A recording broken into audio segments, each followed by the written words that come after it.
ಈಗಿನ ಪತ್ರಿಕಾಗೋಷ್ಠಿಯನ್ನ ರಾಜ್ಯದ ಮಾಜಿ ಮುಖ್ಯಮಂತ್ರಿಗಳು ಪ್ರಸ್ತುತ ಲೋಕಸಭೆಯ ಸದಸ್ಯರಾದಂಥ ಶ್ರೀ ಜಗದೀಶ್ ಶೆಟ್ಟರ್ ಅವರು ನಡೆಸಿಕೊಳ್ತಾರೆ. ಈ ಸಭೆಯಲ್ಲಿ ಮಂಗಳೂರು ಲೋಕಸಭಾ ಕ್ಷೇತ್ರದ ಸಂಸದರಾದಂಥ ಶ್ರೀಯುತ ಬ್ರಿಜೇಶ್ ಚೌಟಾರ್ ಅವರು ಉಪಸ್ಥಿತಿಯಿರ್ತಾರೆ. ಹಾಗೆಯೇ ರಾಜ್ಯ ಕಾರ್ಯದರ್ಶಿಗಳಾದಂಥ ಮುನ್ರಾಜ್ ಅವರು ಕೂಡ ಉಪಸ್ಥಿತಿಯಿದ್ದಾರೆ. ಈಗ ಜಗದೀಶ್ ಶೆಟ್ಟರ್ ಪತ್ರಿಕಾಗೋಷ್ಠಿಯನ್ನು ನಡೆಸಿಕೊಳ್ಬೇಕು ಅಂತೇಳಿ ವಿನಂತಿ ಮಾಡಿ. ಎಲ್ಲರಿಗೆ ನಮಸ್ಕಾರ. ಆತ್ಮೀಯ ಮಾಧ್ಯಮದ ಮಿತ್ರರೇ, ಭಾಳ ಮುಖ್ಯವಾಗಿ ಇವತ್ತು ಇಡೀ ರಾಜ್ಯದಲ್ಲಿ ಚರ್ಚೆ ಆಗ್ತಕ್ಕಂಥ ವಿಚಾರ ಮೈಸೂರು ನಗರಾಭಿವೃದ್ಧಿ ಪ್ರಾಧಿಕಾರ ಈ ಬದಲಿ ನಿವೇಶನ ಅನ್ನುವಂಥ ಏನೊಂದು ಹಗರಣ ನಡೀತು, ಅದರ ಬಗ್ಗೆ ಇಡೀ ರಾಜ್ಯದಲ್ಲಿ ಚರ್ಚೆ ಆಗ್ತಾಯಿದೆ. ಸಾರ್ವಜನಿಕರಲ್ಲಿ ಇದ್ರ ಬಗ್ಗೆ ಭಾಳ ಕುತೂಹಲ ಇದೆ, ಇದರಲ್ಲಿ ಏನಾಗಿದೆ ಅಂತ. ಭಾಳ ಮುಖ್ಯವಾಗಿ ಈ ಒಂದು ಹಗರಣಕ್ಕೆ ಸಂಬಂಧಪಟ್ಟಂತೆ ರಾಜ್ಯದ ಮುಖ್ಯಮಂತ್ರಿಗಳಾದಂಥ ಸಿದ್ದರಾಮಯ್ಯನವರ ಹೆಸರು ತಳಕು ಹಾಕ್ಕೊಂಡಿತ್ತು ಮತ್ತು ಅವರ ಪತ್ನಿ ಅವರ ಹೆಸರಲ್ಲೇ ಬದಲಿ ನಿವೇಶನ ಹಂಚಿಕೆ ಆಗಿದ್ದು, ಹೀಗಾಗಿ ಅದು ಭಾಳಷ್ಟು ಚರ್ಚೆಗೆ ಒಳಗಾಗಿದೆ ಅನ್ನುವಂಥದ್ದನ್ನು ಈ ಸಂದರ್ಭ ಹೇಳ್ತೀನಿ.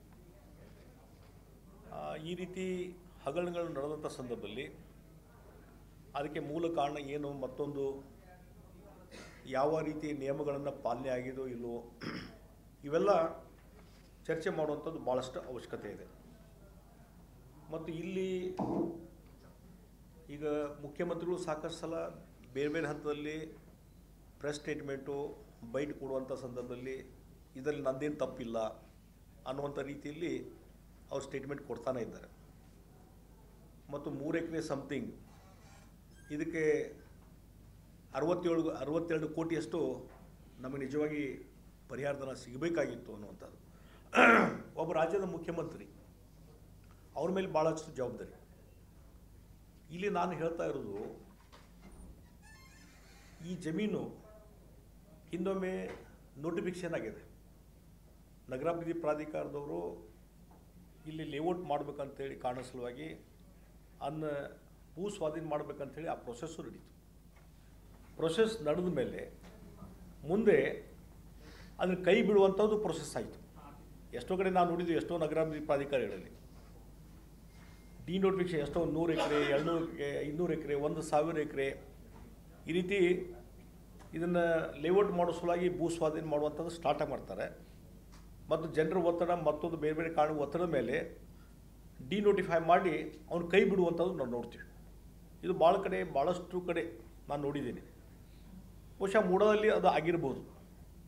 ಅದು ಕೈ ಬಿಟ್ಟರು, ನೋಟಿಫಿಕೇಷನ್ ಅನ್ನೋದು ಡಿನೋಟಿಫಿಕೇಷನ್ ಮಾಡಿದ ಮೇಲೆ 2009-10 ಭಾಳ ಮುಖ್ಯವಾಗಿ ಎಲ್ಲಿ ಯಾರ ಹೆಸರಲ್ಲಿ ಮೊದಲು ಸಿಲ್ಡೀಡ್ ಆಯಿತು, ಮೂಲ ಮಾಲಕನಿಂದ ಸಿಲ್ಡೀಡ್ ಆಯಿತು ಮಲ್ಲಿಕಾರ್ಜುನಯ್ಯ ಅಂಥೇಳಿ. ಆಮೇಲೆ ಮುಂದೆ ಅಲ್ಲಿಂದ ಮುಖ್ಯಮಂತ್ರಿಗಳ ಪತ್ನಿ ಹೆಸರಲ್ಲೇ ಅದು ಗಿಫ್ಟ್ ಡೀಡ್ ಆಯಿತು. ಸುಮಾರು ಎಲ್ಲ 2009-10 ಸುಮಾರದಲ್ಲಿ ಇವೆಲ್ಲ ಆಗಿದಂಥದ್ದು ಘಟನೆ. ಆ ಸಂದರ್ಭದಲ್ಲಿ ರೆಕಾರ್ಡ್ ಆಫ್ ರೈಟ್ಸ್, ನನ್ನ ಕಡೆ ಇಲ್ಲಿ ರೆಕಾರ್ಡ್ ಆಫ್ ರೈಟ್ಸ್ ನಾವು ತೆಗೆದು ನೋಡಿದಾಗ, ಆ ರೆಕಾರ್ಡ್ ಆಫ್ ರೈಟ್ಸ್ನಲ್ಲಿ 2009-10ರಲ್ಲಿ ಸಹಿತಕ್ಕೆ ಈ ಒಂದು ಡೆವಲಪ್ಮೆಂಟ್ ಅಥಾರಿಟಿ ಭೂ ಸ್ವಾಧೀನ ಅಂತೇಳಿ ಅದು ಇಟ್ಪ ನಾನು ಹೇಳ್ತೀನಿ, ಹೇಳಿ ಭೂ ಸ್ವಾಧೀನ ಅಂಥೇಳಿ ನಗರಾಭಿವೃದ್ಧಿ ಪ್ರಾಧಿಕಾರ ಭೂ ಸ್ವಾಧೀನ ಅನ್ನುವಂಥದ್ದು ಹೆಸರು ಇನ್ನೂ ಉಳಿದಿದ್ದಾರೆ 2009-10ರಲ್ಲಿ ರೆಕಾರ್ಡ್ ಆಫ್ ರೈಟ್ಸ್ನಲ್ಲಿ. ಹಾಗಾದರೆ ಡಿನೋಟಿಫೈ ಆದಮೇಲೆ ಅಲ್ಲಿ ಭೂ ಸ್ವಾಧೀನ ಅನ್ನುವಂಥದ್ದೇನು ಹೆಸರಿದೆಯಲ್ಲ ರೆಕಾರ್ಡ್ ಆಫ್ ರೈಟ್ಸ್ನಲ್ಲಿ, ಅದು ಮಾಲಕರು ಅನ್ನೋಂಥವ್ರು ತೆಗೆಯುವಂಥ ಪ್ರಯತ್ನ ಮಾಡಬೇಕಲ್ಲ, ಎಫರ್ಟ್ಸ್ ಇರಬೇಕಲ್ಲ. ಅದು ಯಾಕೆ ಮಾಡಲಿಲ್ಲ? ಇವತ್ತು ಮುಖ್ಯಮಂತ್ರಿಗಳ ಪತ್ನಿ ಹೆಸರಲ್ಲಿ ಇರುವಂಥದ್ದು ಜಮೀನು, ಅದು ಡಿನೋಟಿಫೈ ಆದಮೇಲೆ ಅವ್ರ ಹೆಸರಲ್ಲೇ ಮೊದಲು ಅವ್ರ ತಮ್ಮನ ಹೆಸರಲ್ಲೇ ಸಿಲ್ಡೀಡು, ನಂತರ ಗಿಫ್ಟ್ ಡೀಡ್ ಆದಮೇಲೆ ಅದನ್ನು ಆ ಹೆಸರನ್ನು ತೆಗೆದು ಅವ್ರ ಹೆಸರು ಎಂಟ್ರಿ ಮಾಡುವಾಗ ಈ ಭೂ ಸ್ವಾಧೀನ ಅನ್ನುವಂಥದ್ದು ತೆಗಿಬೇಕಾಗಿತ್ತಲ್ಲ, ತೆಗೆದಿಲ್ಲ. ಮತ್ತು ಅವರೆಲ್ಲ ಡೀಡ್ನಲ್ಲಿ ಕೃಷಿ ಜಮೀನು ಅಂತ ಹೇಳಿ ಕಾಣಿಸಿದ್ದಾರೆ. ಹಾಗಾದರೆ ಮತ್ತೊಂದು ಭಾಳ ವಿಶೇಷ ಅಂತಂದರೆ ನನಗೆ ಭಾಳ ಯಾಕಂದರೆ ಇವತ್ತು ಒಬ್ಬ ಓನರ್ ಅನ್ನುವಂಥವ್ರು ನಮ್ಮದು ಯಾವುದೋ ಮನೆ ಇರ್ತದೆ, ನಮ್ಮದು ಯಾವುದೋ ಖುಲ್ಲಾ ಜಾಗ ಇರ್ತದೆ. ಎಟ್ಲೀಸ್ಟ್ ಒಂದು ಸೆನ್ಸ್ ಇರ್ತದೆ ಓನರಿಗೆ, ಎಟ್ಲೀಸ್ಟ್ ಅವ್ರ ಫ್ಯಾಮಿಲಿ ಮೆಂಬರ್ಸ್ ತಿಂಗಳಿಗೊಮ್ಮೆ 2 ತಿಂಗಳಿಗೊಮ್ಮೆ ಆ ಸೈಟ್ ಕಡೆ ಹೋಗ್ತಾರೆ, ಅದರಲ್ಲಿ ಬೆಂಗಳೂರಂತೂ ಹೆಚ್ಚಿಗೆ ಕಾಳಜಿ ಮಾಡಬೇಕು. ನೀವು ಕಾಳಜಿ ಮಾಡದಿದ್ರೆ ಯಾರೋ ಒಬ್ರು ಬಂದು ಫೆನ್ಸ್ ಹಾಕ್ಕೊಂಡು ಅಕ್ಕುಪಾಯಿ ಮಾಡಿ ಅಲ್ಲಿ ಒಂದು ಸ್ವಲ್ಪ ದಿವಸ ಬಿಟ್ಟರೆ ಅಲ್ಲಿ ಒಂದು ಅನ್ಅಥರೈಸ್ ಮನಿನೂ ಕಟ್ಟಿಬಿಡ್ತಾರೆ ಬೆಂಗಳೂರು ಅಂತ ಇದರಲ್ಲಿ. ಇನ್ನು ಮೈಸೂರು ಹಾಗೆ, ಮತ್ತು ಮೈಸೂರು ವೆರಿ ಸೆನ್ಸಿಟಿವ್ ನಗರ ಅದು. ಅಲ್ಲಿ ಹಾಗೆ ಕುಲ್ಲಾಬಿ ಬಿಡಕ್ಕೆ ಬರ್ತದೆ ಯಾವುದ್ರ ಜಾಗ. ಹಾಗಾದ್ರೆ ಮುಖ್ಯಮಂತ್ರಿಗಳು ಜವಾಬ್ದಾರಿಯಿಂದ ಅವ್ರ ಕುಟುಂಬದ ಸದಸ್ಯರು ಇವತ್ತು ಡೆವಲಪ್ಮೆಂಟ್ ಅಥಾರಿಟಿಯವರು ಹೆಸರು ರಿಕಾರ್ಡ್ ಆಫ್ ರೈಟ್ಸಲ್ಲಿ ಭೂ ಸ್ವಾಧೀನ ಅದನ್ನು ಕಡಿಮೆ ಮಾಡಲಿಲ್ಲ. ಅವ್ರ ಮಾಲಿಕಿ ಬಂದ ಮೇಲೆ ಆಗಲಿ, ಮುಂದೆ ಅದು ಅವ್ರು ಡಿನೋಟಿಫೈ ಆದಮೇಲೆ ಅವ್ರದ್ದೇನು ಹಕ್ಕಿಲ್ಲ. ಮೈಸೂರು ಡೆವಲಪ್ಮೆಂಟ್ ಅಥಾರಿಟಿ ಅವ್ರದ್ದೇನು ಹಕ್ಕ ಇಲ್ಲ ಅದ್ರ ಮೇಲೆ, ಯಾವುದೇ ರೈಟ್ ಇಲ್ಲ, ಅವ್ರ ಲೀಗಲ್ ಪೊಸಿಷನ್ದಾಗೂ ಇಲ್ಲ. ಮತ್ತು ಅದನ್ನು ಹೋಗಿ 3 ಎಕರೆ ಜಮೀನನ್ನು ಅವರು ಲೇಔಟ್ ಮಾಡ್ತಾರೆ, ಡೆವಲಪ್ ಮಾಡ್ತಾರೆ, ರಸ್ತೆ ಮಾಡ್ತಾರೆ, ಗಟರ್ ಮಾಡ್ತಾರೆ, UGD ಲೈನ್ ಹಾಕ್ತಾರೆ, ಮತ್ತು ಎಲೆಕ್ಟ್ರಿಕ್ ಇದನ್ನು ನಿಲ್ಲಿಸ್ತಾರೆ, ಕಂಬಗಳನ್ನು ಡೆವಲಪ್ ಮಾಡಿ ಒಂದು ಲೇಔಟ್ ಏನು ಡೆವಲಪ್ ಮಾಡಬೇಕು ಅದೆಲ್ಲ ಮಾಡ್ತಾರೆ.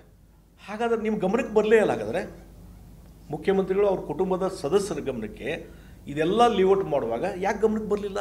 ಈ ಕ್ವಶನ್ ನಾನು ಕೇಳ್ತೀನಿ, ಯಾಕೆ ಬರಲಿಲ್ಲ ಅಂದರೆ ಉದ್ದೇಶಪೂರ್ವಕವಾಗಿ ಮೌನವಾಗಿದ್ದಿರಿ ಅಂತ ನಾನು ಕೇಳ್ತೀನಿ. ಮೌನವಾಗಿದ್ದಿರಿ ನೀವು, ಉದ್ದೇಶಪೂರ್ವಕವಾಗಿ ಮೌನವಾಗಿ ಇನ್ನು ಲೇಔಟ್ ಡೆವಲಪ್ ಆಗೋದು ನೋಡ್ಕೊಂತ ಇದ್ರಿ. ಲೇಔಟ್ ಡೆವಲಪ್ ಆದಮೇಲೆ ಡಿಫಾಲ್ಟ್ ಅವ್ರ ಮೇಲೆ ಹಾಕೋ ಸಲುವಾಗಿ ಒಂದು ಅರ್ಜಿನೂ ಕೊಡ್ತಾರೆ. ಇಲ್ಲ, ನೀವು ನಮ್ಮ ಜಮೀನಲ್ಲಿ ನೀವು ಲೇಔಟ್ ಡೆವಲಪ್ ಮಾಡಿಬಿಟ್ಟಿದ್ದೀರಿ, ಅದಕ್ಕಾಗಿ ನಂಗೆ ಬದಲಿ ನಿವೇಶನ ಕೊಡಿ ಅಂತ ಅರ್ಜಿ ಕೊಡ್ತೀರಿ. ಅರ್ಜಿ ಕೊಟ್ಟಿದ ಮೇಲೆ ಹಾಗಾದ್ರೆ ನೀವು ಆ ಡೆವಲಪ್ ಏನೋ 24 ಅವರ್ಸ್ದಾಗ ಆಗೋದಿಲ್ಲ. ಒಂದು ಲೇಔಟ್ ಡೆವಲಪ್ ಮಾಡಬೇಕಂದ್ರೆ ಗಟ್ರು ರಸ್ತೆ ಎಲ್ಲ ಮಾಡಬೇಕಂದ್ರೆ ಮಿನಿಮಮ್ 6 ತಿಂಗಳಾದ್ರೂ ಬೇಕು, 8 ತಿಂಗಳಾದ್ರೂ ಬೇಕು, ಒಂದು ಕೆಲವೊಂದು ಲೇಔಟ್ನಲ್ಲಿ 1 ವರ್ಷನೂ ಬೇಕಾಗ್ತದೆ. ಹಾಗಾದರೆ ಈ 6 ತಿಂಗಳು 1 ವರ್ಷಗಟ್ಟಲೆ ಈ ಡೆವಲಪ್ಮೆಂಟ್ ನಡೆದಾಗ ನೀವು ಸುಮ್ಕೂತು ಅವಾಗ ತೆಗಿಬೇಕಾಗಲ್ಲ, ಹೋಗಿ ಯು ಸ್ಟಾಪ್ ಇಟ್. ಒಂದು ಕೋರ್ಟಿನ ಸ್ಟೇ ಆರ್ಡರ್ ತೊಗೊಂಬರ್ಬೋದಿತ್ತಲ್ಲ. ನಮ್ಮ ಜಮೀನು ನಮ್ಮದು, ಇದು ಡಿನೋಟಿಫೈಡ್ ಜಮೀನು, ಇದು ನಿಮಗೇನು ಹಕ್ಕಿಲ್ಲ, ಅದಕ್ಕೆ ಇಲ್ಲೇನು ನೀವೇನು ಕನ್ಸ್ಟ್ರಕ್ಷನ್ ಮಾಡಬಾರ್ದು, ಲೇಔಟ್ ಮಾಡ್ಬೋದು, ಡೆವಲಪ್ ಮಾಡಬಾರ್ದು ಅಂತ ಹೇಳಿ ಒಂದು ಸ್ಟೇ ತೊಗೋಬೇಕಾಯ್ತಲ್ಲ. ಯಾಕೆ ತೊಗೊಳ್ಳಿಲ್ಲ? ಸ್ಟೇ ತೊಗೊಳ್ಳಿಲ್ಲ. ನಿಮಗೆ ಬೇಕಾಗಿತ್ತು, ಅದು ಡೆವಲಪ್ ಆಗೋದೇ ಬೇಕಾಗಿತ್ತು, ಅನ್ನಸರಿ ಡೆವಲಪ್ ಆಗೋದು ಬೇಕಾಗಿತ್ತು. ಆ ಡೆವಲಪ್ಮೆಂಟ್ ಅಥಾರಿಟಿಯವ್ರ ಮೇಲೆ ಫಾಲ್ಟ್ ಆಗಬೇಕಾಗಿತ್ತು. ಅದರದ್ದು ಫಾಲ್ಟದ್ದು ಉಪಯೋಗ ತೊಗೊಂಡು ಬದಲಿ ನಿವೇಶನ ತೊಗೊಳೋದೈತಿ. ಇದು ಇಂಟೆನ್ಷನ್, ಬ್ಯಾಡ್ ಇಂಟೆನ್ಷನ್. ಹೀಗಾಗಿ ಇವತ್ತು ಮುಖ್ಯಮಂತ್ರಿ ನಾನು ಇನ್ನೋಸೆಂಟ್ ಇದ್ದೀನಿ, ನನಗೇನು ಗೊತ್ತಿಲ್ಲ ಅನ್ನುವಂಥದ್ದು ಏನಿದೆಯಲ್ಲ, ಬಹುಶಃ ನೀವು ಇನ್ನೋಸೆಂಟ್ ಇರ್ಬೋದು, ನಿಮ್ಮ ಕೂಡ ಇದ್ದಂಥವ್ರು ಯಾರು ಹಿಂಬಲ್ಕ್ ಇರ್ತಾರಲ್ಲ ಅವ್ರು ಯಾರು ಇನ್ನೋಸೆಂಟ್ ಅಲ್ಲ, ಎಲ್ಲೋ ಆ್ಯಕ್ಟಿವಿಟೀಸ್ ಮಾಡಿದ್ದಾರೆ ಅಲ್ಲೆಲ್ಲ. ಆಮೇಲೆ ಹಗಲಲ್ಲಿ ಹೇಳ್ತಾರೆ ಅದು BJP ಅವ್ರ ಕಾಲದಲ್ಲಿ ಆಗಿದೆ. ಯಾರ ಕಾಲದಲ್ಲಿ? BJP ಅವ್ರ ಕಾಲೋ ಮತ್ತೊಂದು ಕಾಲೋ, ಡಿಫಾಲ್ಟೇ. ಮತ್ತು ಮತ್ತೊಂದು ಏನದ, ಯಾವುದೇ ಒಂದು ರೆಸೊಲ್ಯೂಷನ್ ಯಾವುದೋ ಒಂದು ಸ್ಕೀಮನ್ನು ತರಬೇಕಾದ್ಮೇಲೆ ಕೊನೆಗೆ ನಗರಾಭಿವೃದ್ಧಿ ಇಲಾಖೆ ಒಪ್ಪಿಗೆ ತೊಗೋಬೇಕ್ರಿ. ಇವು ತೊಗೊಂಡಿದ್ದಾರೆ ಇವರು ಇಲ್ಲ. ಮತ್ತು ಇವರಿಗೆ ಬದಲಿ ನಿವೇಶನ ಅಲೋಟ್ ಆಗಿದೆ ಸುಮಾರು 2021-22ರಲ್ಲಿ ಅಲೋಟ್ ಆಗಿದೆ. ಅವಾಗೇನಾದ್ರು BJP ಸರ್ಕಾರ ಇತ್ತು ರೀ? ಹೌದ್ರಿ. ನಿಮಗೆ ಮೂಡಾದಿಂದ ಡಿನೋಟಿಫೈ ಆದಂಥ ಜಮೀನಲ್ಲಿ ನಿಮ್ಮ ಹೆಸರಲ್ಲಿ ಬಂದ ಮೇಲೆ ನಿಮ್ಮ ಕಬ್ಜೆ ಯಾಕೆ ತೊಗೊಳಿಲ್ಲ? ಅದಕ್ಕೊಂದು ಫೆನ್ಸಿಂಗ್ ಯಾಕೆ ಆಗಿಲ್ಲ? ನಿಮ್ಮದು ಸಣ್ಣ ಒಂದು ಬೋರ್ಡ್ ಹಾಕ್ತಾರೆ, this property belongs to so and so. ಎಲ್ಲ ಕಡೆ ನೋಡಿದ್ರು ನಾವು, ಎಷ್ಟೋ ಕಡೆ ದಿಸ್ ಪ್ರಾಪರ್ಟಿ ಬಿಲಾಂಗ್ಸ್ ಟು. ಅವು ಬೋರ್ಡ್ ಹಾಕಿದ್ರೆ ಡೆವಲಪ್ಮೆಂಟ್ ಹತ್ರ ಅಲ್ಲಿ ಬಂದು ಕೆಲಸ ಮಾಡೋಕ್ಕೇನು ಧೈರ್ಯ ರೀ? ಸಾಧ್ಯನೇ ಇಲ್ಲ. ಇದು fault.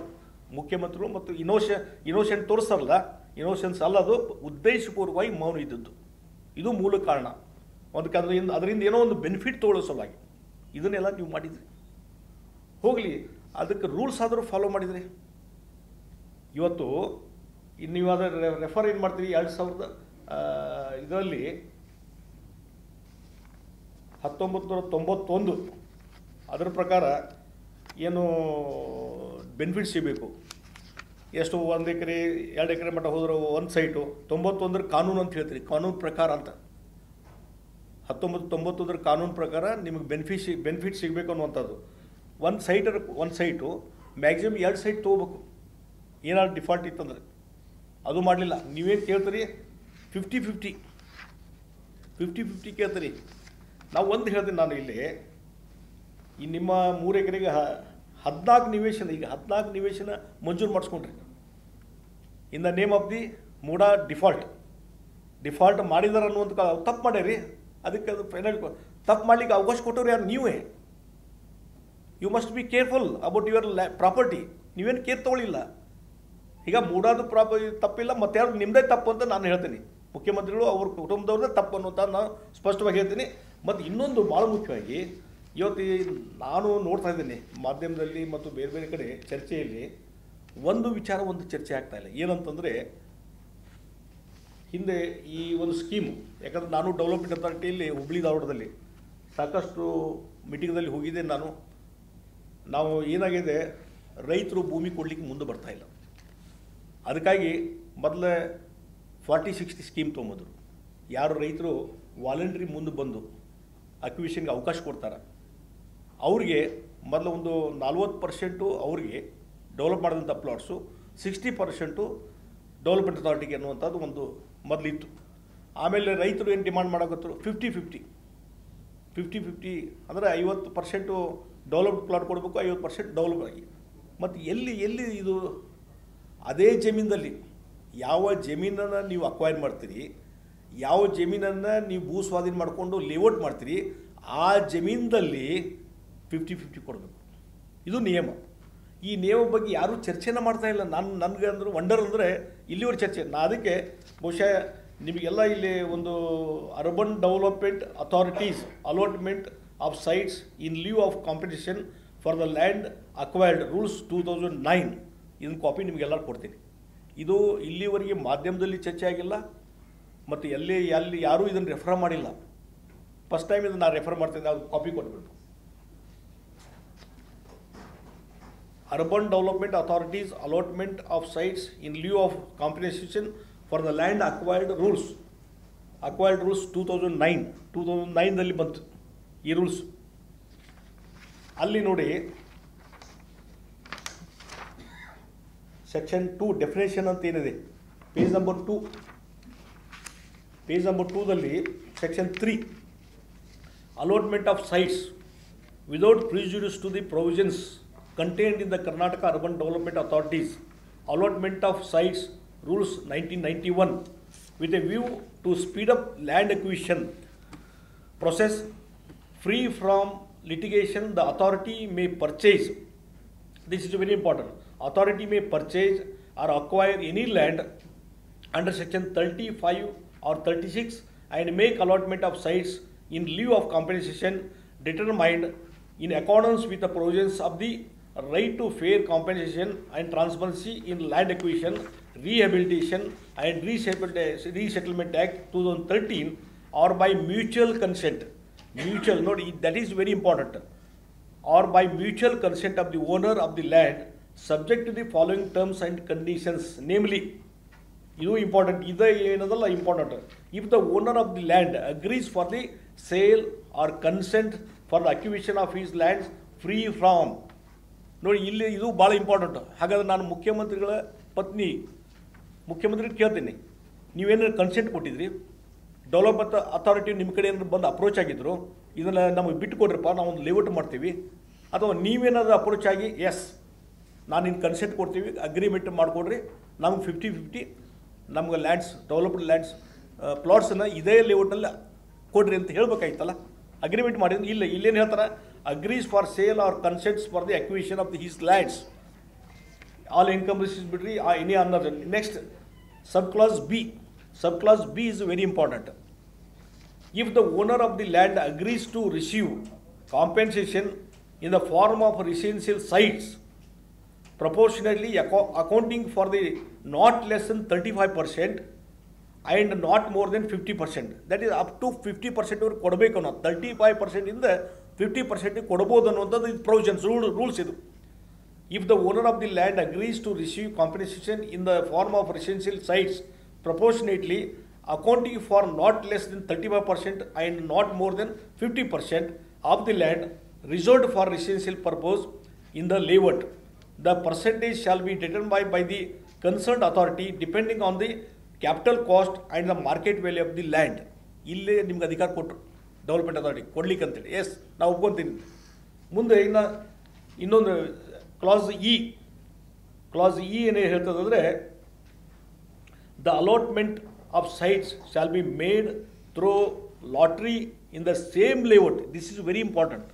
In the same layout where the lands were acquired for the purpose of layout formation. ಇದೇ ಸಾಕು, ಇದೇ ಒಂದು ಇಂಪಾರ್ಟೆಂಟ್. ಸೇಮ್ ಲೇಔಟ್ ಹಾಗಾದ್ರೆ ಇಲ್ಲಿ ಬದಲಿ ನಿವೇಶ ಎಲ್ಲಿ ತೊಗೋತಾರೆ ಇವರು 50%? ಮುಖ್ಯಮಂತ್ರಿಗಳು ಮತ್ತೊಂದು ಎಲ್ಲೇ ಒಂದು 10 ವರ್ಷ ಹಿಂದೆ ಲೇಔಟ್ ಡೆವಲಪ್ ಮಾಡಿದಂಥದ್ದು ಯಾವುದೋ ವಿಜಯನಗರದಾಗ ವಾಶ್ ಏರಿಯಾದಾಗ ಅಲ್ಲಿ 14 ಸೈಟ್ ತೊಗೊತಾರಂತಂದ್ರೆ ಇದು ಅರ್ಥ ಏನೋ ಹೇಳ್ರಿ. ಆ ರೂಲ್ಸೂ ಇಲ್ಲ, ಯಾವುದು ಇಲ್ಲಿ ರೂಲ್ಸ್ ಇದೆ? ಇಲ್ಲಿ ಈ ರೂಲ್ಸ್ ಈಗ ಈ ರೂಲ್ಸ್ ಗುರ್ತಿಲ್ಲ ಮುಖ್ಯಮಂತ್ರಿಗಳಿಗೆ. 14-15 ಬಜೆಟ್ ಮಂಡನೆ ಮಾಡಿದ್ದಾರೆ ಮುಖ್ಯಮಂತ್ರಿಗಳು. ಆರ್ಥಿಕ ಇದರಲ್ಲಿ ಈಸ್ ಮೇಧಾವಿ, ಎಕ್ಸ್ಪರ್ಟ್. ಹಾಗಾದ್ರೆ ರೂಲ್ಸು ಅಡ್ವೊಕೇಟ್ ಅವ್ರು, ಮತ್ತು ಪ್ರೊಫೆಷನ್ ಬೈ ಅಡ್ವೊಕೇಟ್. ಹಾಗಾದ್ರೆ ಈ ರೂಲ್ಸ್ ನೋಡಲೇ ಇಲ್ಲ. ಹಂಗಾದ್ರೆ ಮುಖ್ಯಮಂತ್ರಿ ನೋಡಲಿಲ್ಲ, ಡೆವಲಪ್ಮೆಂಟ್ ಅದರ ಕಮಿಷನ್ ನೋಡಲಿಲ್ಲ, ಅಥವಾ ಯಾರೋ IAS ಅಧಿಕಾರಿಗಳು ನೋಡಲಿಲ್ಲ. ಹಾಗೆ ನೀವು 50% ಮಂಜೂರು ಮಾಡಿಬಿಡ್ತೀರಿ against the rules. This is against rules. ಹಾಗಾದ್ರೆ ಈ ಅಗೇನ್ಸ್ಟ್ ರೂಲ್ಸ್ ಐತಲ್ಲ, ಇದ್ರ ಪ್ರಕಾರ, ಈ ಪ್ರೊವಿಷನ್ ಪ್ರಕಾರ, ಹಾಗೆ ಇದಕ್ಕೆ ಉತ್ತರ ಏನು ಕೊಡ್ತಾರೆ ಮುಖ್ಯಮಂತ್ರಿಗಳು? ಇಲ್ಲ ಉತ್ತರ ಇಲ್ಲ ಅವರಿಗೆ. ಇದನ್ನೆಲ್ಲ ಬಿಟ್ಟು ಸಾರಿಸ್ತಾ ಇದ್ದಾರೆ. ಅದೇನಿಲ್ಲ, ನನಗೆ 68 ಕೋಟಿ ಯಾಕಿದ್ರಿ ಕಿಮ್ಮತ್ತು, ನನಗೆ ಇಷ್ಟು ಕಾಂಪನ್ಸೇಷನ್ ಕೊಟ್ರಿ. ಮುಖ್ಯಮಂತ್ರಿ ಕೇಳ್ತಾನೆ, ಯಾವ ರೂಲ್ಸ್ ಪ್ರಕಾರ ಕೇಳ್ತಿದ್ರಿ? 68 ಕೋಟಿ ಯಾವ್ದು ವ್ಯಾಲ್ಯೂಷನ್ ಹೆಂಗೆ ಮಾಡಿದ್ರಿ ನೀವು? 14 ಸೈಟ್ ಕೊಟ್ಟಿದ್ದ ತಪ್ಪು. ಬೇಸಿಕ್ಕಾಗಿ ನೀವು ಅದೇ ಲೇಔಟ್ 3 ಎಕರೆ ಲೇಔಟ್ ಮಾಡಲ್ಲ, ಅಲ್ಲಿ ಕೇಳ್ರಿ ನೀವು. You have right. ಬಟ್ ಅದು ಅಗ್ರಿ ಆಗಬೇಕು, ಒಂದು ಅಗ್ರಿಮೆಂಟ್ ಆಗಬೇಕು ನಿಮ್ದು ಅವ್ರ ನಡುವೆ. ಎಸ್, ನಾ ಈ ಲ್ಯಾಂಡ್ ಕೊಡ್ತೀನಂತ ಅವ್ರ ಪತ್ನಿ ಮತ್ತು ಡೆವಲಪ್ಮೆಂಟ್ ತಗೊಂಡು ಮುಂದೆ ಅಗ್ರಿಮೆಂಟ್ ಆಗಬೇಕು. ಡೆವಲಪ್ಮೆಂಟ್ ಅದ ಅಗ್ರಿಮೆಂಟ್ ಸಹಿ ಆಗಬೇಕು. ಆದಮೇಲೆ 50% ಎಲ್ಲಿ ಕ್ಲೇಮ್ ಮಾಡಬೇಕು ನೀವು? ಸೇಮ್ ಲೇಔಟ್ದಲ್ಲಿ. ಮತ್ತು ಅದು ಅಲ್ಟ್ರೇಟಿವ್ ಅಂತ ಹೇಳಿ ಬೇರೆ ಹೊಸ ಲೇಔಟು ಅಥವಾ ಹಳೆಯ ಲೇಔಟ್ನಲ್ಲಿ ನೀವು ಕೇಳಲಿಕ್ಕೆ ಬರೋದೇ ಇಲ್ಲ ಈ ರೂಲ್ಸ್ ಪ್ರಕಾರ. ಅದಕ್ಕಾಗಿ ಇದು ಕಂಪ್ಲೀಟ್. ಮತ್ತು ಎಲ್ಲಿವರೆಗೆ ಹೇಳ್ಯಾರ ನೋಡ್ರಿ, ಆ ಲೇಔಟ್ನಲ್ಲಿ no corner or commercial site shall be allotted to the owner in lieu of compensation. Corner site ಮತ್ತು ಕಮರ್ಷಿಯಲ್ ಸೈಟು ಕೊಡೋಂಗಿಲ್ಲ. ಇಷ್ಟೆಲ್ಲ ಇದ್ದಾಗೂ ಸಹಿತಕ್ಕೆ ಈ ರೂಲ್ಸನ್ನು ಮೀರಿ ಇವತ್ತು ಈ ರೀತಿ ಅಲೋಟ್ಮೆಂಟ್ ಏನು ಮಾಡಿದ್ರಲ್ಲ, ಇದು ಮುಖ್ಯಮಂತ್ರಿಗಳ ಗಮನಕ್ಕೆ ಬಂದೆ ಅವರ ಎಲ್ಲ ನಾಲೆಜ್ನಲ್ಲಿ ಇದ್ದೆ ಇದೆಲ್ಲ ನಡೀತಾ ಇದೆ. ಬಹುಶಃ ಅವರ ಡೈರೆಕ್ಷನ್ ಮೇಲೆ ಇವೆಲ್ಲ ಕೆಲಸ ಆಗಿದ್ದಾವೆ ಅನ್ನುವಂಥದ್ದು ನಾನು ಸ್ಪಷ್ಟವಾಗಿ ಹೇಳ್ತಾ ಇದ್ದೀನಿ. ಹೀಗಾಗಿ ಇವತ್ತು ನಾನು ಒಂದೇ ಒಂದು ಇಲ್ಲಿ ಹೇಳುವಂಥದ್ದು, ಈ ರೀತಿ ಇದ್ದಂಥ ಸಂದರ್ಭದಲ್ಲಿ ಇವತ್ತು ಮುಖ್ಯಮಂತ್ರಿಗಳು ಇದಕ್ಕೆ ಆನ್ಸರೇಬಲ್ ಆಗ್ತಾರೆ, ಅಕೌಂಟೇಬಲ್ ಆಗ್ತಾರೆ. ಆದರೆ ಅವರ ಒಂದು ನಡವಳಿಕೆ ನೋಡಿದ್ರೆ, ಯಾಕಂದ್ರೆ ಹಿಂದೆ ನಾನು ಪ್ರತಿಪಕ್ಷ ನಾಯಕನಿದ್ದಾಗ ಅವತ್ತು ಅರ್ಕಾವತಿ ಲೇಔಟ್ ಅದರ ಬಗ್ಗೆ, ಅದರಲ್ಲಿ ಸಾವಿರಾರು ಎಕರೆ ಜಮೀನನ್ನು ರೀಡು ಅನ್ನೋ ಹೆಸರು ಮೇಲೆ ಅವರು ಡಿನೋಟಿಫೈ ಮಾಡುವಂಥ ಫೈಲ್ಗೆ ಸಹಿ ಮಾಡಿದ್ದನ್ನು ಮೊದಲು ಸಹಿ ಮಾಡಿಲ್ಲ ಅಂತಂದರು. ಸಹಿ ಮಾಡಿದ್ದನ್ನು ನಾನು ಕಾಪಿ ಹಾಜರು ಮಾಡಿದ ಮೇಲೆ ಆವಾಗ ಇಲ್ಲ ಇದು ಎನ್ಕ್ವೈರಿ ಮಾಡಿಸ್ತೀನಿ ಅಂತಂದು ನಾ ಅವತ್ತು CBI ಎನ್ಕ್ವೈರಿ ವಿಚಾರ ಮಾಡಿದ್ವಿ, ಕೊಡಲಿಲ್ಲ. ಕೊನೆಗೆ ಜುಡಿಷಿಯಲ್ ಎನ್ಕ್ವೈರಿ ಅಂಥೇಳಿ ಜಸ್ಟಿಸ್ ಕೆಂಪಣ್ಣ ಆಯೋಗವನ್ನು ನೇಮಕ ಮಾಡಿದರು, ರಿಟೈರ್ಡ್ ಹೈಕೋರ್ಟ್ ಜಡ್ಜ್ ಅವ್ರು ನೇಮಕ ಮಾಡಿದ್ರು. ಓಕೆ, ಅದ್ರ ಮುಂದೆ ಡಾಕ್ಯುಮೆಂಟ್ನ ಹಾಜರು ಮಾಡಿದ್ದೆಲ್ಲ ನಮ್ಮ ವಕೀಲರ ಮುಖಾಂತರ ಎಲ್ಲ ಹಾಜರು ಮಾಡಿ ಕೇಸ್ ನಡೆಸಿದ್ವಿ. ರಿಪೋರ್ಟು ಸಬ್ಮಿಟ್ ಆಯಿತು. ಹಗಲೇ ಹೇಳ್ತಾರೆ, ಕೆಂಪಣ್ಣ ಆಯೋಗದವರು ನನ್ನ ನಿರ್ದೋಷಿಯನ್ನಾಗಿ ಮಾಡಿದೆ, ನಂದೇನೂ ತಪ್ಪಿಲ್ಲ ಅರ್ಕಾವತಿ ಇದರಲ್ಲಿ ಪ್ರಕರಣದಲ್ಲಿ ಅಂತ ಹೇಳ್ತಾರೆ. ಹಾಗಾದರೆ ಇವತ್ತು ನಾನು ಕೇಳ್ತಾ ಇದ್ದೇನೆ, ಅವತ್ತು ರಿಪೋರ್ಟ್ ಸಬ್ಮಿಟ್ ಆದಮೇಲೂ ಅಧಿವೇಶನದ ಸೆಷನ್ಗೆ ಇದಕ್ಕೆ ಅಸೆಂಬ್ಲಿಗೆ ಆ ಹೌಸ್ಗೆ ನೀವು ಅದನ್ನು ರೆಕಾರ್ಡ್ ಓಪನ್ ಹಾಜರು ಮಾಡಲಿಲ್ಲ, ಸಬ್ಮಿಟ್ ಮಾಡಲಿಲ್ಲ, ಅದನ್ನು ಬಹಿರಂಗ ಪಡಿಸಲೇ ಇಲ್ಲ. ನೀವು ನಿಮ್ಮದೇನೂ ತಪ್ಪಿಲ್ಲ ಅಂತಂದರೆ ಯಾಕೆ ಮಾಡಲಿಲ್ಲ? ಇವತ್ತು ಮುಖ್ಯಮಂತ್ರಿ ಇದೆ, ನೀವು ನಿಮ್ಮ ಕಬ್ಜಾದಲ್ಲೇ ಇದೆ ಕೆಂಪಣ್ಣ ಆಯೋಗದ ರಿಪೋರ್ಟ್, ಅದನ್ನು ಯಾಕೆ ಇವತ್ತು ಸಬ್ಮಿಟ್ ಮಾಡ್ತಾ ಇಲ್ಲ, ಬಹಿರಂಗ ಮಾಡ್ತಾ ಇಲ್ಲ? ನೀವು ನಿರ್ದೋಷಿ ಅಂತಂದರೆ, ನಿಮ್ಮದೇನು ಅಪರಾಧ ಇಲ್ಲ ಅಂತಂದರೆ ಅದನ್ನು ಸಬ್ಮಿಟ್ ಮಾಡ್ಬೋದಾಗಿತ್ತಲ್ಲ, ಇವತ್ತು ಮಾಡೋಕ್ಕೆ ತಯಾರಿಲ್ಲ. ಹೀಗಾಗಿ ಮುಖ್ಯಮಂತ್ರಿಗಳ ಏನೊಂದು ನೇಚರ್ ಇದೆ, ಎಲ್ಲವನ್ನು ಮುಚ್ಚಿ ಹಾಕುವಂಥ ಕೆಲಸ ಇದರಲ್ಲಿ ಆಗ್ತಾಯಿದೆ. ಮೂಡಾದಲ್ಲಿ ಭಾಳ ಇದೊಂದು ಸಾವಿರಾರು ಕೋಟಿ ರೂಪಾಯಿ ಹಗರಣ, ಇದನ್ನು ಮುಚ್ಚಿ ಹಾಕುವಂಥ ಕೆಲಸ ಇವತ್ತು ನಡೀತಾ ಇದೆ. ಅದಕ್ಕಾಗಿ ಬೇರೆಯವ್ರ ಕಡೆಯಿಂದ ಹೇಳಿಕೆಗಳು ಚಾಲು ಆಗ್ಯಾವ. ಏನಂದರೆ ಡಾಕ್ಟರ್ ಮಹದೇವಪ್ಪನವರು ಮಿನಿಸ್ಟ್ರು, ಅವ್ರ ಕ್ಯಾಬಿನೆಟ್ದಲ್ಲಿರುವಂಥ ಮಿನಿಸ್ಟ್ರು ಮೈಸೂರಲ್ಲಿ ಮನೆ ಪತ್ರಿಕಾಗೋಷ್ಠಿ ಮಾಡಿದರು. ಒಂದು ಹಾವನ್ನು ಬಿಟ್ಟರು ಅವರು, ಅದು ಕಾಗದ ಹಾವನೋ ಜೀವಂತ ಹಾವನೋ ಒಂದು ಹಾವು ಬಿಟ್ಟು ನೋಡಿದರು. ಏನಂದರೆ ನೋಡ್ರಿ, ಇದನ್ನೇನಾರು ತೆಗೆದ್ರೆ ಭಾಳ ಮಂದಿದು ಹಿಂಗಾದವ್ರಿ, ಭಾಳ ಮಂದಿದು ಬದಲಿ ನಿವೇಶನ ತೊಗೊಂಡಾರ, ಎಲ್ಲ ಪಕ್ಷದವ್ರು ತೊಗೊಂಡಾರ, ಇದು ಸರಿಯಾಗೋದಿಲ್ಲ, ಮತ್ತು ಇದನ್ನು ಹೊರಗೆ ಹಾಕಿದ್ರೆ ಸರಿಯಾಗೋದಿಲ್ಲ ಅಂತ ಆಯ್ತು ಅನ್ನೋ ಒಂದು ಹಾವು ಬಿಟ್ಟು ನೋಡಿದ್ರು ಅವರು.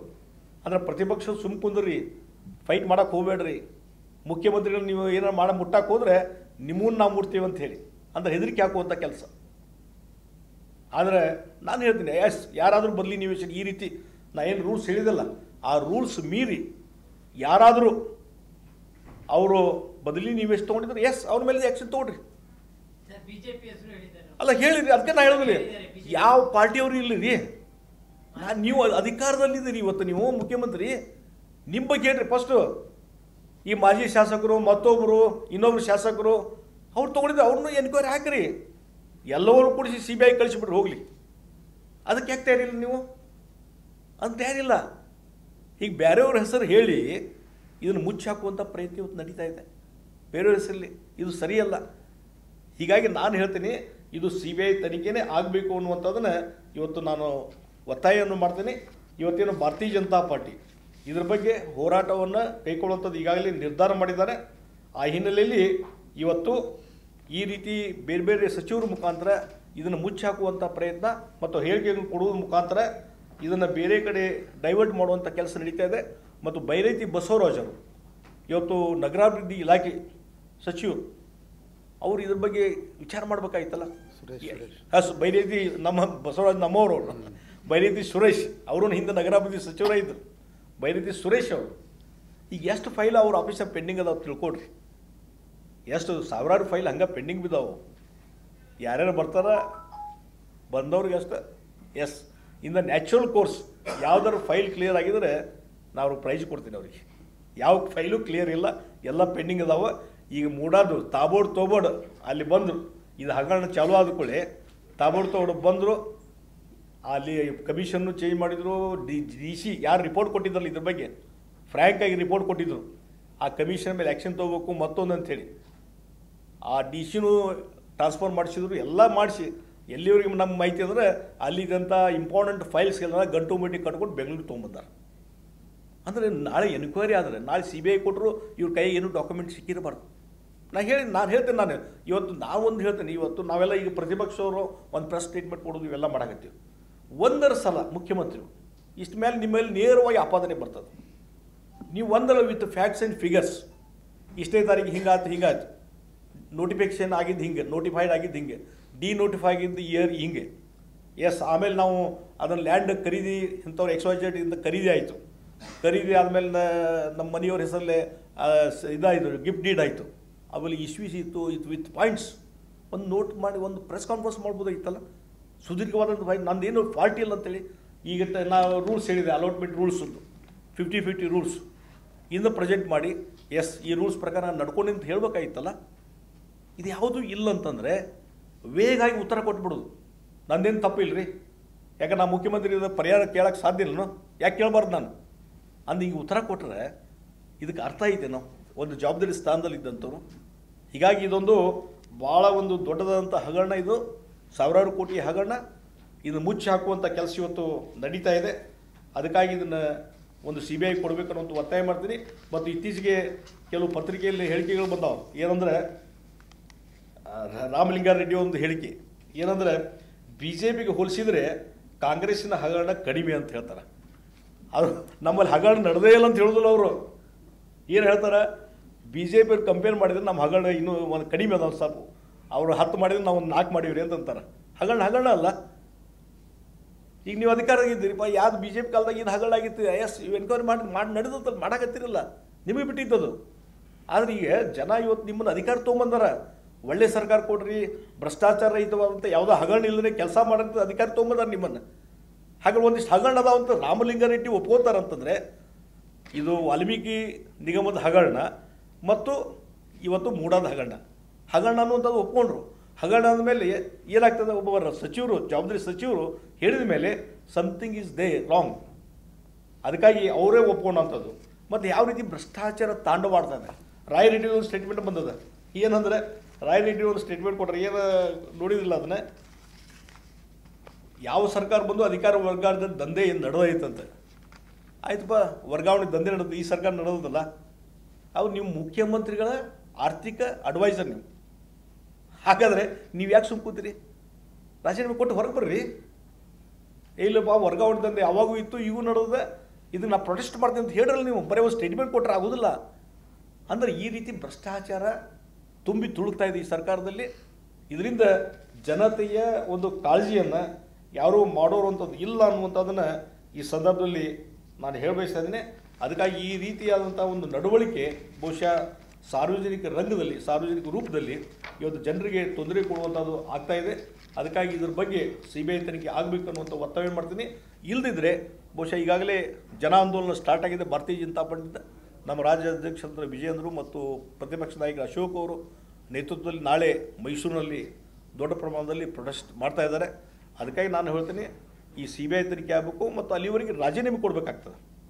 ಈಗ ನಾವ್ಯಾಕೆ ಎನ್ಕ್ವೈರಿ ಮಾಡಿ ನಡೆಯೋದೆ, ನಾವ್ಯಾಕೆ ರಾಜೀನಾಮೆ ಕೊಡ್ಬೇಕಂದ್ರೆ SITಯಿಂದ ತನಿಖೆ ಆಗಲಿ ಅಂತಂದರೆ SITಯಲ್ಲಿ ಇರುವಂಥ IAS ಅಧಿಕಾರಿ ಯಾರು ನಿಮ್ಮ ಕೆಳಗೆ ಕೆಲಸ ಮಾಡೋರು ನೀವು, ನಿಮ್ಮ ಕೈ ಕೆಳಗೆ ಕೆಲಸ ಮಾಡುವಂಥ ವ್ಯಕ್ತಿಗಳ ಮುಖಾಂತರ ನೀವು ತನಿಖೆ ಮಾಡಿಸಿದ್ರೆ ಒಬ್ಬ ಮುಖ್ಯಮಂತ್ರಿ ಏನಾದರೂ ಪ್ರಾಮಾಣಿಕವಾದಂಥ ರಿಪೋರ್ಟ್ ಬರಲಿಕ್ಕೆ ಸಾಧ್ಯನೇ ಇಲ್ಲ. ಅದಕ್ಕಾಗಿ SITಯಿಂದ ಮತ್ತೊಂದಲ್ಲ, CBIಯಿಂದ ತನಿಖೆ ಆಗಬೇಕು ಮತ್ತು ನಿಜವಾದಂಥ ವಿಚಾರಣೆಯಿಂದ ಹೊರಗೆ ಬರಬೇಕು ಮತ್ತು ಅಲ್ಲಿವರೆಗೆ ಮುಖ್ಯಮಂತ್ರಿಗಳು ರಾಜೀನಾಮೆ ಕೊಡಬೇಕು ಅನ್ನುವಂಥ ಒತ್ತಾಯವನ್ನು ಮಾಡ್ತೇವೆ.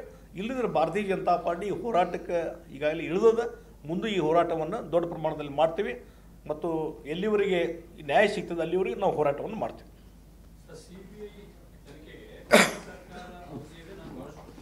ಹಾಂ,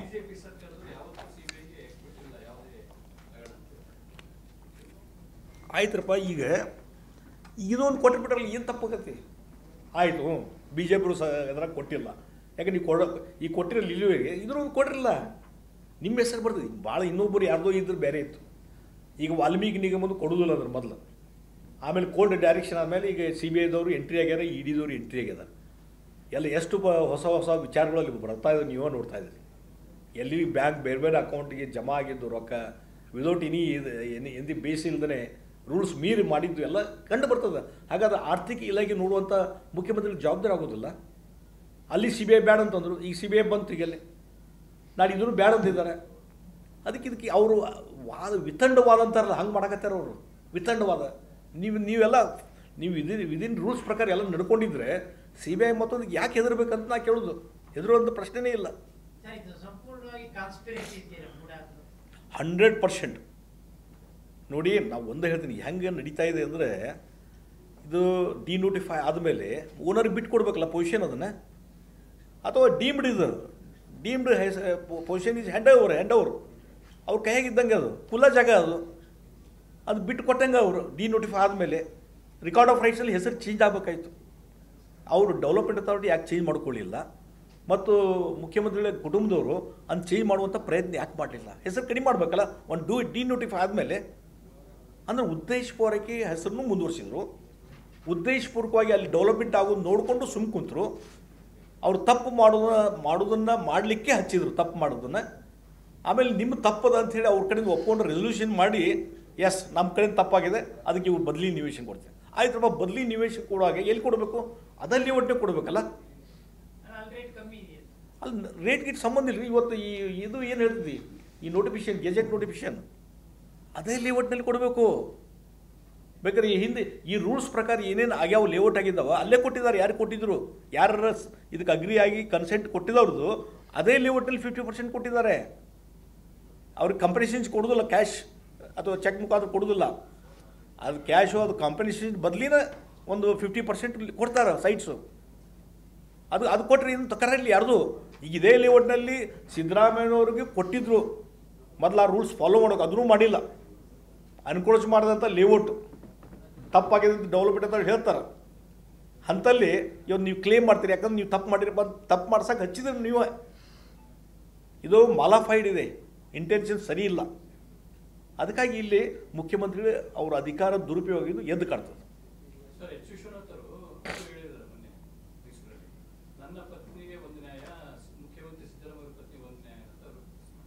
ಅದೇ ಇವೆಲ್ಲ ಕ್ವಶನ್ ಮಾಡಿದಾರ. ಅವ್ರು ಕ್ವಶನ್ ಮಾಡಿದ್ರೆ ಸರಿ ಅದ ಅವ್ರದ್ದು, ವಿಶ್ವನಾಥ್ ಅವರು. ಅದಕ್ಕೆ ಉತ್ತರ ಕೊಡ್ಬೇಕಲ್ಲ. ಈಗ ಅದಕ್ಕೆ ಉತ್ತರ ಅಂದ್ರೆ CBI ತನಿಖೆ ಅಷ್ಟೇ. ಹೌದು, ಡೆಫಿನೆಟ್ಲಿ ಅವ್ರು ಕೇಳಿದ್ರಾಗ ಅರ್ಥ ಇದೆ. ಅದು ನ್ಯಾಯಯುತದಂತ ಪ್ರಶ್ನೆನೇ ಅದ ಅವ್ರದ್ದು. ಕೇಳಿ ಮತ್ತು ಡೆಫಿನೆಟ್ಲಿ ಇದೆ ಎಲ್ಲ. ಇದನ್ನು ನೋಡ್ರಿ, ಇದನ್ನು ಒಂದು ರೀತಿ ಮಾಲಾಫೈಡ್ ಇಂಟೆನ್ಷನ್ ಇದೆಲ್ಲ ಮಾಡಿದ್ದು. ಹೇಗಾದ್ರೂ ಮಾಡಿ ಅದರಲ್ಲಿ ಲಾಭ ಮಾಡ್ಕೊಳ್ಳೋ ಉದ್ದೇಶ ಅಷ್ಟು ಮತ್ತೇನಿಲ್ಲ. ಪ್ರಸ್ತುತ ರಾಜಕಾರಣದಲ್ಲಿ ಯಾವುದೇ ಸರ್ಕಾರ ಏನಂತಂದ್ರೆ ಹಗರಣಗಳು ಏನಾದರೂ ಬರ್ತಾವಲ್ಲ, ಬಂದತ್ನಾಗೆ ಅಲಿಗೇಷನ್ ಏನು ಮಾತುಕತೆ ನಡೀತದೆ ನಡೆಯುವಾಗ ನಿಮ್ಮ ಅವಧಿಯಲ್ಲಿ ಆಗಿಲ್ವಾ, ನಮ್ಮ ಅವಧಿಯಲ್ಲಿ ಆಗಿಲ್ವಾ? ಪ್ರಜಾಪ್ರಭುತ್ವ ವ್ಯವಸ್ಥೆಯಲ್ಲಿ ಮತದಾರರು ಯಾಕೆ ಎಲೆಕ್ಟ್ ಮಾಡಿ ಕಳಿಸಿರ್ತಾರೆ? ಅಂದ್ರೆ ನೀವು ಹಗರಣ ಮಾಡಿ ಅಂತ ಕಳಿಸಿರ್ತಾರೆ ಯಾರು? ಅದನ್ನೇ ಹೇಳಿದ ಈಗ ರಾಮಲಿಂಗಾರೆಡ್ಡಿ ಸ್ಟೇಟ್ಮೆಂಟ್ ಹೇಳುವಾಗ ನೀವು ಇದ್ರಲ್ಲಿ ಗೊತ್ತಿಲ್ಲ. ಹಾಂ, ರಾಮಲಿಂಗಾರೆಡ್ಡಿ ಸ್ಟೇಟ್ಮೆಂಟ್ ಕೊಟ್ಟಾರ ಬಿ ಜೆ ಪಿ ಹಗರಣಕ್ಕಿಂತ ನಮ್ಗೆ ಕಡಿಮೆ ಅದಾವ ಅಂಥೇಳಿ. ಆದರೆ ಹಗರಣ ಅದಾವ ಅಂತ ಒಪ್ಕೊಂಡ್ರಾಗಲ್ಲ.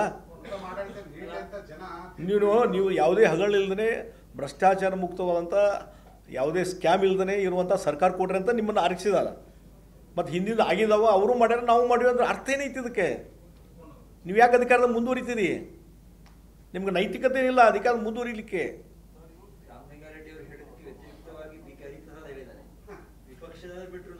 ಹಾಂ, ಮತ್ತೆ ಈಗ ಅವರೇ ಹರಿಪ್ರಸಾದ್ ಅವರು ಸದ್ಯಕ್ಕೆ ಅವ್ರ ಸ್ಟೇಟ್ಮೆಂಟ್ನಲ್ಲಿ ಕ್ಲಿಯರಿಟಿ ಇದೆ, ಇದು ಹಗರಣ ಆಗಿಬಿಟ್ಟಿದೆ, ವಾಲ್ಮೀಕಿ ನಿಗಮ ಹಗರಣ ಆಗಿದೆ, ಮೂಡಾದಲ್ಲಿ ತಪ್ಪುಗಳಾಗಿದ್ದಾವೆ, ಮುಖ್ಯಮಂತ್ರಿ ಅಲ್ಲಿ ಸಿಕ್ಕೊಂಡಿದ್ದಾರೆ ಅನ್ನುವಂಥದ್ದು ಸತ್ಯ ಏನಿದೆಲ್ಲ ಅದನ್ನು ಬಹಿರಂಗಪಡಿಸಿದ್ದಾರೆ ಹರಿಪ್ರಸಾದ್. ಪ್ರತಿಪಕ್ಷವರು ಏನು ಮಾಡ್ತಾರೆ ಗೊತ್ತಿಲ್ಲ, ನಾನು ಅಂಕನ್ ಬಿಡೋದು ಅಂತ ಹೇಳ್ಯಾರ. ನೋಡೋಣ ವಿಧಾನ ಪರಿಷತ್ತಲ್ಲಿ ಅವ್ರ ಸ್ಟ್ಯಾಂಡ್ ಏನಿರ್ತದೆ ನೋಡೋಣ ಅಂತ ಹರಿಪ್ರಸಾದ್ ಅವರು. ಒಬ್ರು ಏನು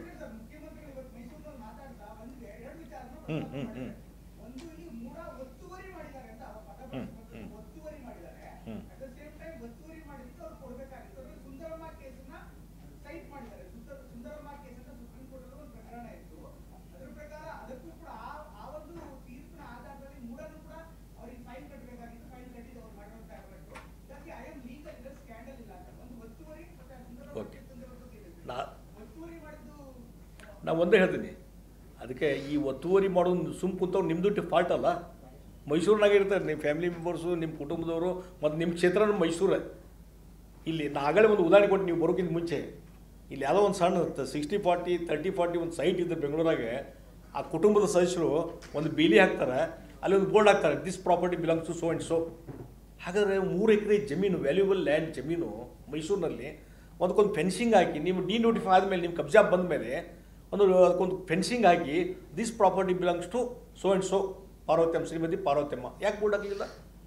ಆಯಿತು, ಇದು ಲೇಔಟ್ ಡೆವಲಪ್ಮೆಂಟ್ 24 ಅವರ್ಸ್ನಾಗ ನಡೆಯೋದಿಲ್ಲ. ರಸ್ತೆ ಮಾಡಬೇಕು, ಗಟರ್ ಮಾಡಬೇಕು, ಲೈಟಿನ ಕಂಬ ಇಡಬೇಕು, UGD ಹಾಕಬೇಕು, ಎಲ್ಲ ಮಾಡಬೇಕಾದ್ರೆ ಅಟ್ಲೀಸ್ಟ್ ಒಂದು 6 ತಿಂಗಳು 8 ತಿಂಗಳು 1 ವರ್ಷ ಬೇಕು ಟೈಮ್. ಅಲ್ಲಿವರೆಗೆ ನೀವು ಹಂಗೆ ಸುಮ್ಕೂತಿದ್ರಿ ನೋಡ್ಕೊಂತ. ಎನ್ಕ್ರೋಚ್ಮೆಂಟ್ ಮಾಡಿದ್ದು, ಅನ್ಆಥರೈಸ್ಡ್ ಲೇಔಟ್ ಮಾಡೋದು ನೀವು ನೋಡ್ಕೊಂಡು ಸುಮ್ಕೂದಿರ್ತೀರಿ. ಅಂದರೆ ಈ ಅಡ್ವರ್ಸ್ ಪೊಸಿಷನ್ ಆ್ಯಕ್ಟ್, ನಾನು ಅಡ್ವೊಕೇಟ್ ಇದ್ದೇನೆ, ಅಡ್ವರ್ಸ್ ಪೊಸಿಷನ್ 12 ವರ್ಷ ಯಾರಾದ್ರೂ ನಮ್ಮ ಆಸ್ತಿಯಲ್ಲಿ ಬಂದು ಕುಂತು ನಮ್ಮ ಓನರ್ ಅಂತ ಹೇಳಿ ಎಂಜಾಯ್ ಮಾಡಿದರೆ ಅವ್ರ ಮಾಲಕರ ಹಕ್ಕರ ಅಂತ ಐತಿ ಕಾನೂನು. Adverse position by virtue of the adverse position.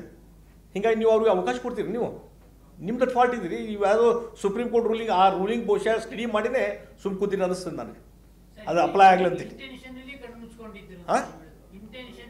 100% ಉದ್ದೇಶಪೂರ್ವಕವಾಗಿ ನಿಮ್ಮ ಕಣ್ಣು ಮುಂದೆ ಇದೆಲ್ಲ ನಡೆದ್ರು ಸದ್ಯಕ್ಕೆ ನೀವು ಕಣ್ಣು ಮುಚ್ಕೊಂಡು ಸುಮ್ಮನೆ ಅದು ಆಗಲಿ, ಅವ್ರು ಫಾಲ್ಟ್ ಮಾಡಲಿ, ಡಿಫಾಲ್ಟರ್ ಆಗಲಿ, ಅದ್ರ ಬೆನಿಫಿಟ್ ನಾವು ತೊಗೊಳ್ಳೋಣ ಅಂತ ಸುಮ್ಮ ಕುಂತೀರಿ.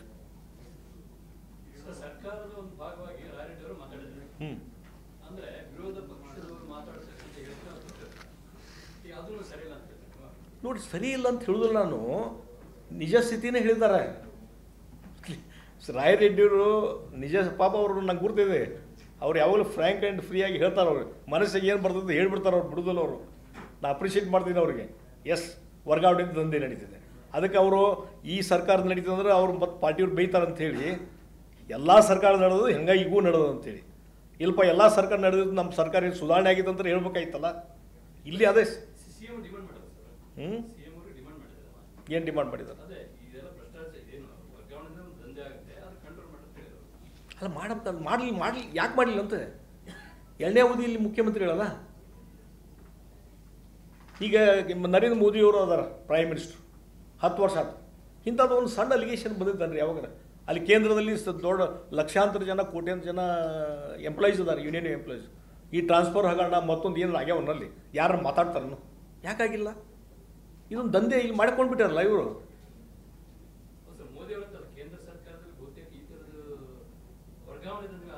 ಇಲ್ಲ ರೀ, ಹೋಗಲಿ ರೀ. ನೀವು ನರೇಂದ್ರ ಮೋದಿಯವರು 3 ಸಲ 4 ಸಲ ಮುಖ್ಯಮಂತ್ರಿ ಇದ್ದರು ಗುಜರಾತದ್ದು.